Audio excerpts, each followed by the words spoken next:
Hey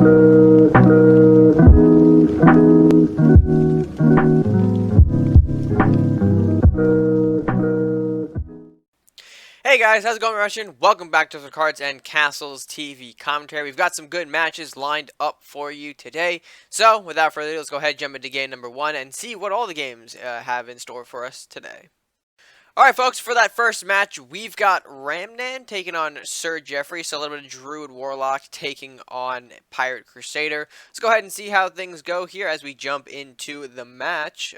We've got, alright, so I mean, pretty standard pirate stuff. I'm gonna say possibly school because of the estate. The estate usually indicates that we are going for that school. But looks like we're not going to see a play from Ram just yet. So Jeffrey going to use the first 2 turns to establish Lumberjack Rat Hovel. Some standard opening plays there. Do see a Medal of Bravery into a Wizard. Alright, so maybe trying to hold off this Lumberjack. We'll see how Jeffrey responds. We're going to go into the second Rat Hovel, this time behind the castle. So things are going to get a little bit dangerous here for Ram.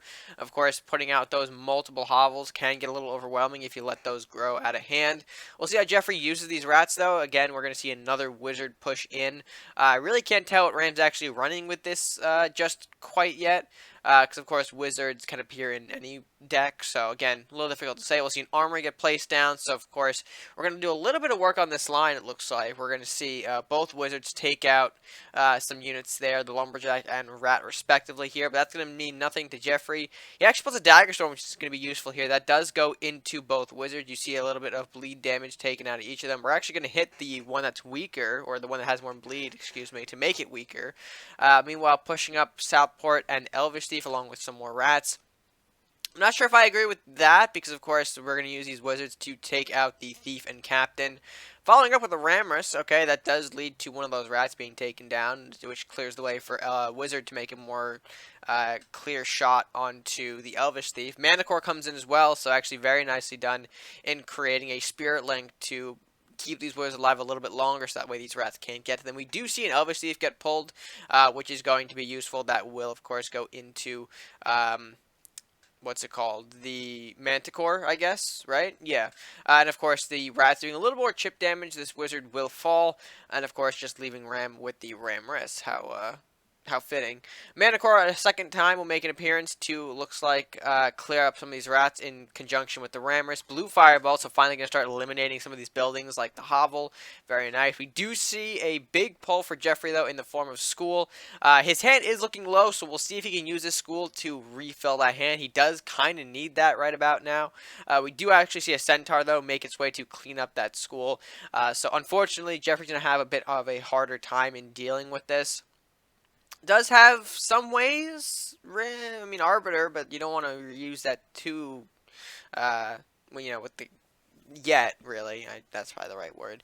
And of course, so we're going to end up with an executing Centaur, and of course, Rammer's taking out more of these buildings. Now, there is a way for him to clear this board.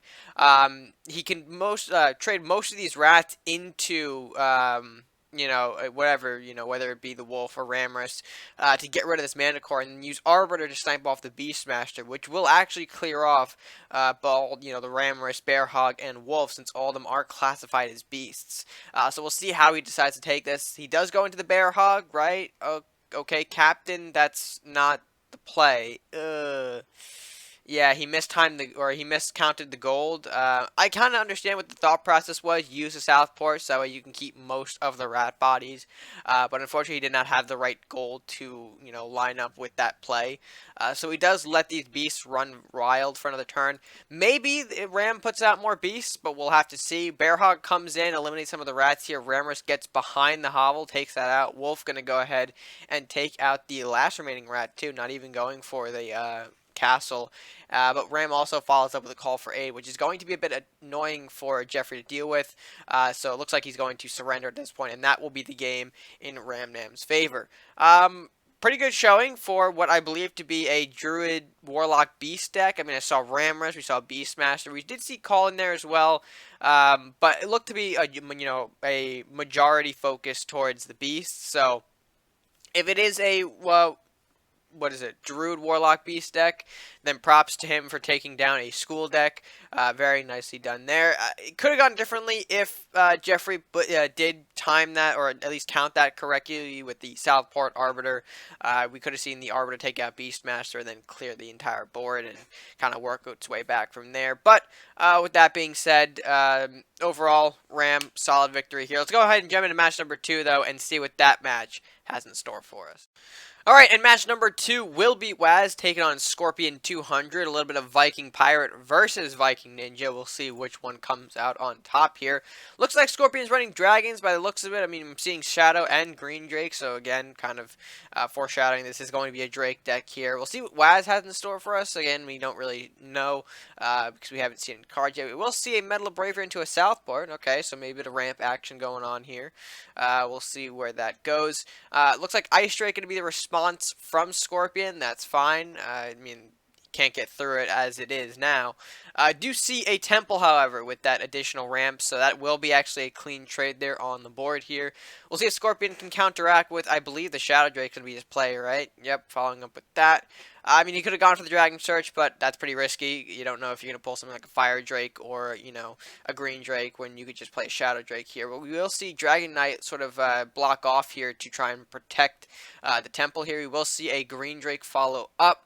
Okay, that's fair. I mean, again, don't want to play the Dragon Search, so maybe a little too risky at this stage. We will see Rat King, though, followed up with Mystic Journey. Oh, no. That's going to be big, big, big for Wazz here. I mean, enhanced by the Temple, too. It's just a dirty combo. So we do see these rats clearing the Green Drake with the help of Dragon Knight. Of course, the Shadow Drake was taken out already. And we still have a ton of rat bodies on the board here. Scorpion going to need something like a Lightning Blade potentially to clean this up here. We're going to see him throw out the Stone Drake that will trade with one of those top rats, giving Wazz the opportunity to do yet another Mystic Journey if he's got it. He has enough gold for it with the upkeep and whatnot, but we'll see. Shaman comes out. Looks like not going to be anything big, though, so of course, because that's all of his gold. So it looks like Wazz continuing to kind of wail in the castle now with these rats. And yeah, Scorpion at least definitely needs some sort of Lightning Blade here, or at least some kind of chain of his own, because these rats are going to become a problem. I mean, if he had like a Lightning Blade, which we're not really seeing that he's going to draw, obviously, because of the Dragon Siege on your screen. I mean, like, even something like a Temple would do nicely here. You create the, you place it up in the back corner there, back top corner.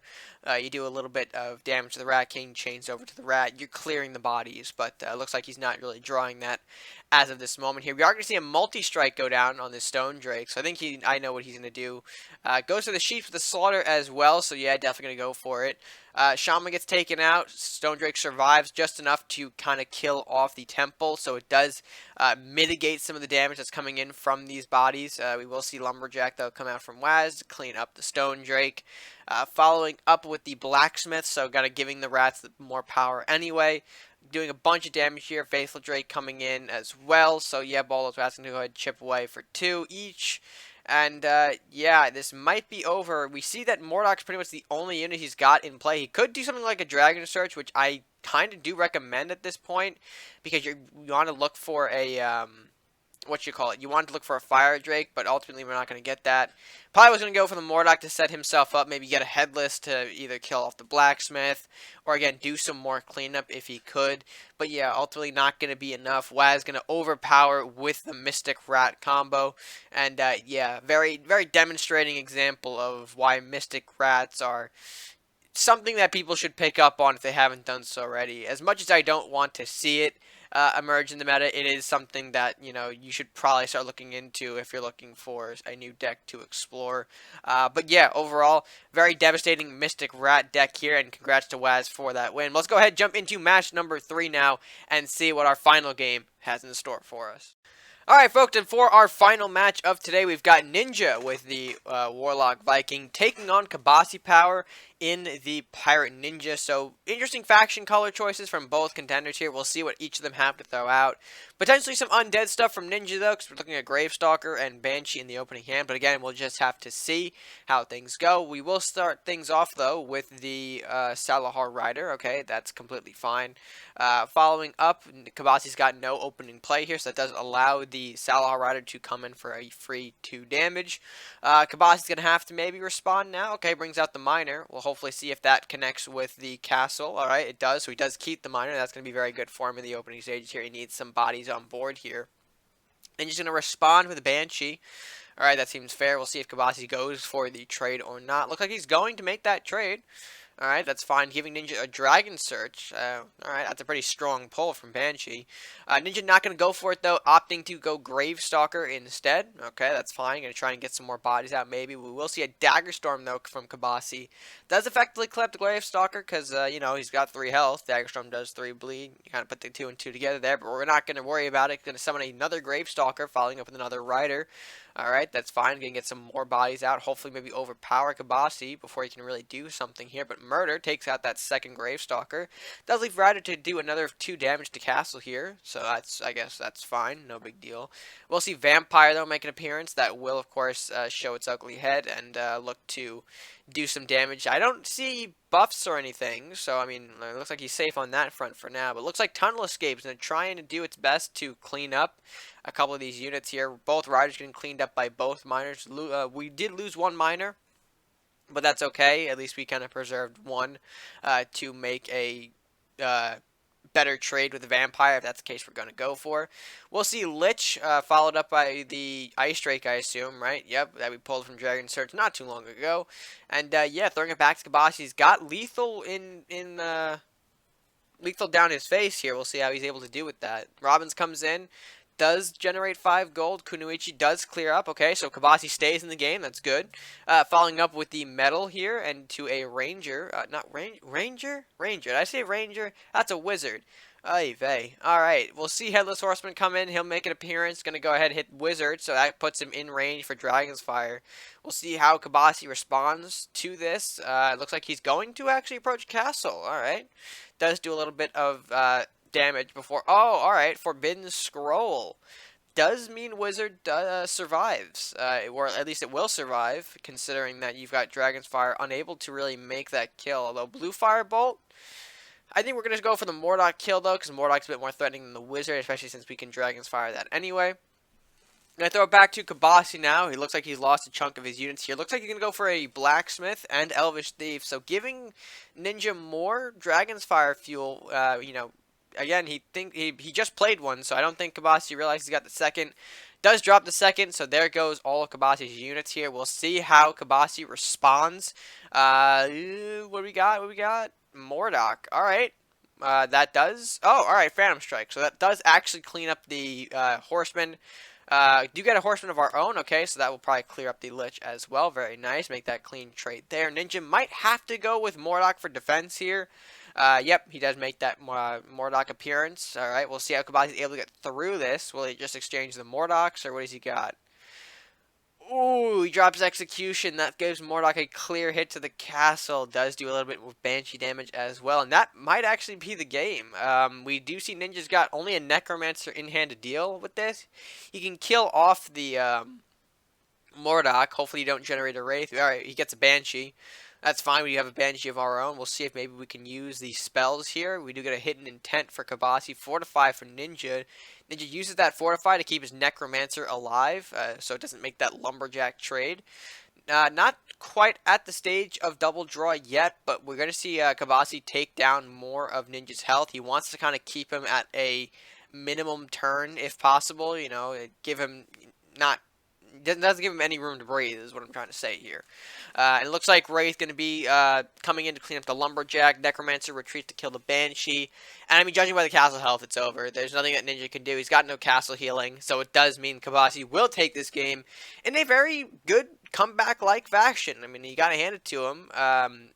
Kibasi was struggling in the early stages, and after the second Dragon's Fire, you'd think that he's in a rough place moving forward. But does make a good comeback with the Mordok execution. I mean, Mordok comes in with a Phantom Strike, cleans up Ninja's push, following up with the execution on Ninja's Mordok, does get into Castle and start beating down on it to where Ninja can't do anything because he's got no cards left. So, very nicely done from Kibasi there. Do got to congratulate him for that comeback win. But yeah, with that being said, guys, I think this is just about the point to wrap up this video. And with that being said, guys, if you did enjoy this edition of TV commentary, let us know by leaving your thoughts down in the comments section below. What you think of today's matches and whatnot. And while down there, if you haven't already done so, be sure to like the video if you enjoyed it, share it with friends, and of course, subscribe if you are new or haven't done so already. It is the best way to support us here on the channel, of course. And yeah, with that being said, guys, that's going to be it for me for now. So until next time, stay gaming.